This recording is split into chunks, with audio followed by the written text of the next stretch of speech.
Hi, my name is Dee, and I'm going to try to demonstrate how I work with a client for the first time to do a counter push-up. Counter push-ups are excellent for upper body strength, for your triceps and your shoulders.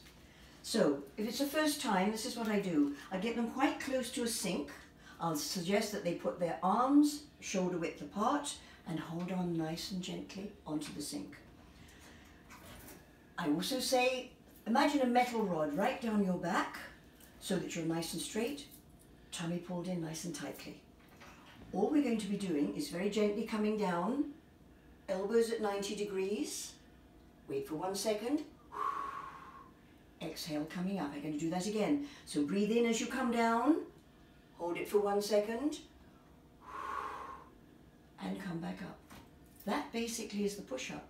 So little by little, as I get to know my client, as they get stronger, the further away we are from the counter in this case, the harder the push-up, because more of the weight of the body is on the arms. So I'm going to go back a tile's width and show you again.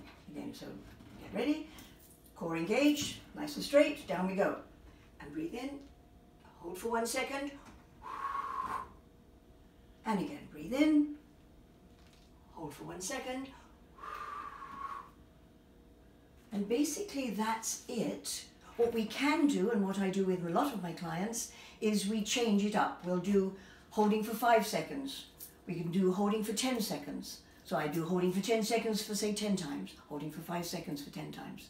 Or, as with Pamela, 25 consecutive, slow, slow, slow, but accurate all the time.